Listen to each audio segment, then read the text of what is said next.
OK, let's talk to Bharat Pankania, Senior Clinical Lecturer at the University of Essex. Good to see you. There's quite a lot to talk to you about this morning. Can I kick off with what we just heard from Michael Gove about secondary school pupils, that unless they're in years 11 and 13, they're going to be delayed from going back to school for a week. Is that something which is sensible?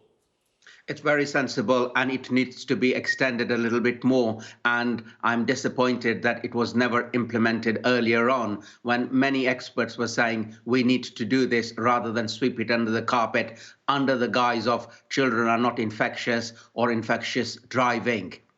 Yeah, because we do seem to be...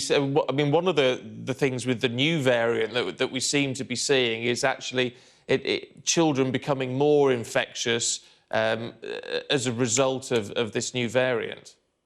Yes, and this is a big concern if it is true, and that is it more infectious and disease-causing in the younger age group? And if that is the case, we will find out when the schools open. We must have contingency plans in place now in case this comes to be true, which is how are we going to continue with education remotely and keep the children safe and not drive up the R number? Do you have any degree of confidence? I mean, I know you've been unhappy with some of the government decisions that have been made, as we've talked week in, week out. But do you have a degree of confidence in the fact that there is still this level of flexibility?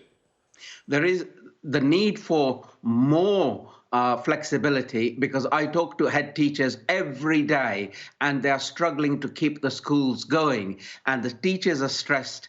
And the schools are working in a patchwork way, half the class isolating, half the class in class, etc. So we need a coordinated effort of how are we going to do this in a slick operation rather than a patchwork quilt as we have at present.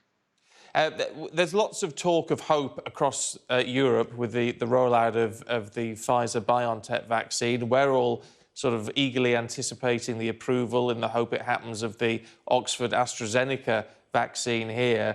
If that goes ahead, and we sort of expect it will, really, at this stage, where do you think we are in terms of rollout and how quickly that can happen? Because that's going to be crucial, isn't it? Yes, the AstraZeneca-Oxford one will be the one that allows us to immunize a lot of people in a short period of time. It is also easier to give, and therefore you can carry it to nursing homes, residential homes where people cannot come to the immunizing center. So we have our hopes. We've already got a forward order on the AstraZeneca-Oxford vaccine. Nevertheless, it will still take about 50 weeks to immunize 50 million people. And I would say, if we can make it a 24/7 operation and halve it from 50 weeks to 25 weeks to immunize a large sector of the population, it can be done. We are an affluent nation. We've got the logistics and all the skills to do these things. You see, that's interesting because, I mean, this talk of... I mean, it's Rishi Sunak, the Chancellor, who made these comments about, you know, perhaps the rollout of vaccine is going to mean we can begin lifting restrictions in February sometime. I mean, that would seem to, what you say, blow that out of the water, actually. It's impossible to have immunized a sufficient number of people by February. Even today, as we talk on the 28th of December, the AstraZeneca-Oxford vaccine hasn't been licensed. It's not deployed. How are you going to immunize so many people by February in the midst of a apparently more infectious strain and rising case numbers? So if you're going to achieve that, you need to double up, triple up on the immunization process when the vaccine is licensed.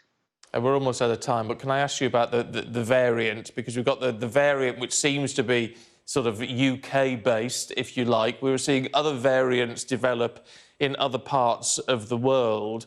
How concerned should we be at these variants sort of making their mark now? We need to keep a watchful eye, and I would want our listeners, viewers, to be assured that these variants, as far as we know, the Nigerian one, the South African one, the UK one, are not more severe disease-causing, and that we expect the vaccines will work against these, what you would call new branches in a tree with multiple branches.